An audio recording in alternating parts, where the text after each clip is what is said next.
कि आज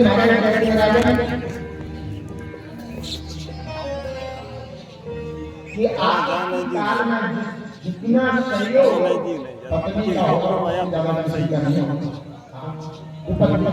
एक भी आ तो जाए लेकिन पत्नी पत्नी से ही होनी चाहिए। ये बात है। भगवान ने गरीबदासों को बैकुंठ का दर्शन कराया।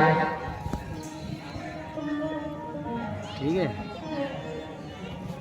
भगवान वन में जाते थे, कभी कभी बांसुरी बजाते थे और भगवान जब बांसुरी बजाते थे और बांसुरी जब बजाया करते थे तो ऐसा लगता था कि जो कोई सुने तो उनको ये लगता कि मेरा यहाँ से बांसुरी बज रही है। जो सुने उसको ऐसा ही लगता है। आ गए हम सब घुमा के ले गए। आज भगवान ने जब बांसुरी का निदान किया और जो गोपी ने सुना और जो गोपी ने सुना तो गोपी दौड़ चली जाती। वो गोपी विचार करती थी कि आज कन्हैया हमने बोला है गाय जैसे ही कन्हैया की बांसुरी की आवाज को सुना तो गाय और अपनी पूंछ उठाकर खड़ी हो जाती है। बच्चे सांप काट कर खड़े हो जाते हैं, कन्हैया हमको बुला रहे हैं। इब्राहिम जी इतनी सारी गोपियां, इब्राहिम की गोपियां कौन है? इसकी गोपियां कोई और नहीं है। इब्राहिम में इतनी गोपियां हैं, ये कोई और नहीं है। देखिए ये कौन है? एक बार जब 14 वर्ष के लिए भगवान वन में गए तो राघवेंद्र शंकर जब दंडक बल से निकलने लगे तो दंडक बल में जितने भी वनवासी थे जो संत महात्मा बड़ी लंबी लंबी गाड़ी वाले संत थे और जैसे ही दंडक बन के उन महात्माओं ने भगवान राघवेंद्र शंकर को देखा तो देखकर के विचार करने लगे कि देखो तो भगवान की कितनी सुंदर मूर्ति, भगवान कितने सुंदर है। और कहीं हम ऐसे भगवान की कहीं अपने हाथों से सेवा करने का मौका मिल जाता तो कितना आनंद आता। तो वही दंडक वन के संत महात्मा, वही दंडक वन के संत महात्मा आज ब्रज में गोपी बन करके आए हैं। और देखिए इतनी सारी गोपी बन करके आए हैं कि एक बार जब भगवान नारायण जब वामन का रूप लेकर के राजा बलि के यहाँ पर बलि के यहाँ जब गए तो बलि के यहाँ जितने भी रहने वाली दैत्य कन्याएं थी तो दैत्य कन्याओं ने राजा बलि के यहाँ जैसे ही दैत्य कन्याओं ने देखा वामन भगवान को तो वामन भगवान को देख करके वो दैत्य कन्याएं भी याद करने लगी कि भगवान की सेवा करने का यदि मौका हमको मिलता तो कितना अच्छा लगता। तो वही दैत्य कन्याएं सारी आज गोपियां बनकर के और ब्रज में आई हुई हैं।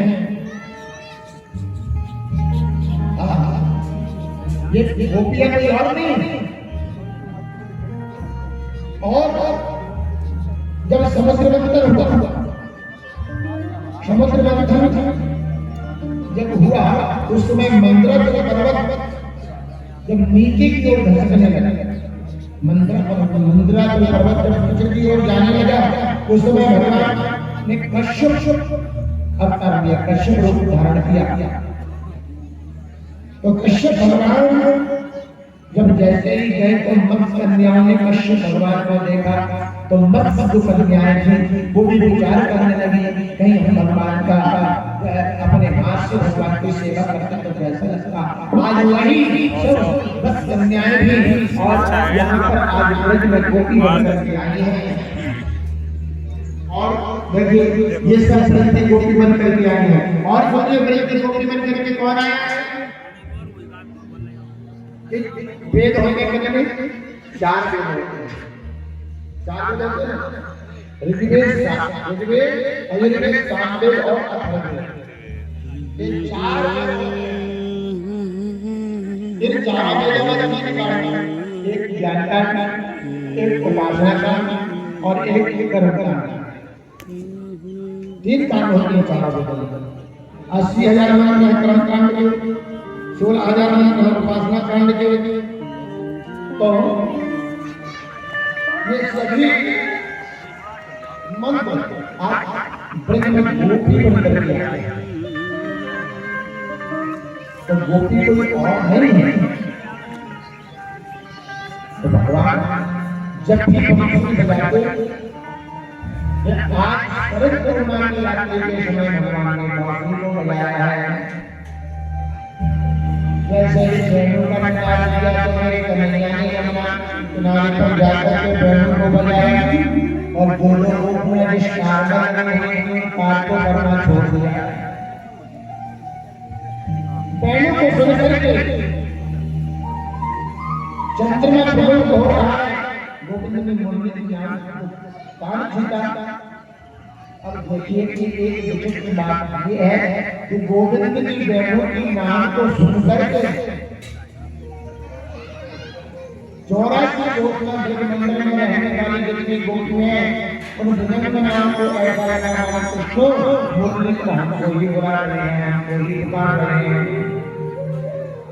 जो गोपी विस्तार में रहते थी वो कार्य को करना छोड़ दिया है।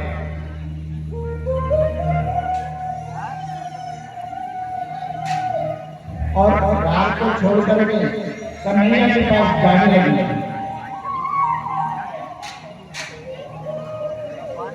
निशम्गीतं नन्दनं गरुडधनं ब्रजस्त्रिया कृष्णवेदे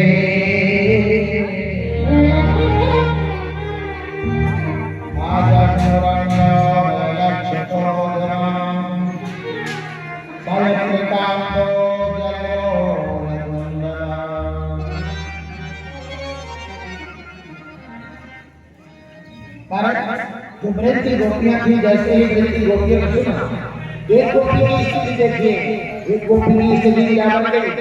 एक गोपी क्या कर रही थी, गाय का दूध निकाल रही थी। और जो एक गोपी गाय का दूध निकाल रही थी, और दूध को निकालते समय जैसे ही गोपी ने और जो सुना, मुरली की नाम को सुना, और गाय के दूध को निकालते समय वो दूध का पात्र था, उसको वहीं पर पटका और उसको पटक करके सीधे वन की ओर जाने लगे।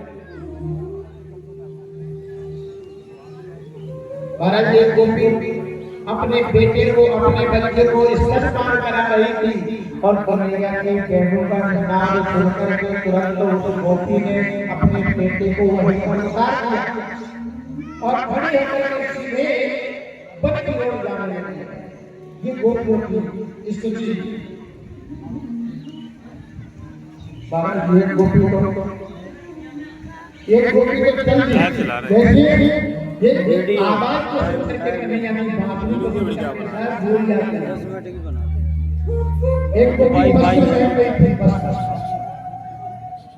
और वस्त्र पहनते पहनते वस्त्रों को पहनना ही भूल गई। वस्त्र पहनना भूल गई और बस को कहने लगी कि लहरायो शीश पे और गई सुनरी का, अरे पतियन रोटी नहीं होगी, छोड़ चले घर गाँव और छोड़ चले घर गाँव। कपड़े पहने हुए जो ऊपर के वस्त्र थे उनको पैरों में पहन लिया और पैरों के वस्त्रों को ऊपर पहन लिया और दौड़ लगा दिया। गोपियां ऐसे दौड़ करके जाने लगी। एक गोपी अपने पत्नी को भोजन करा रही थी, हाँ, और एक गोपी अपने पत्नी को भोजन करा रही थी।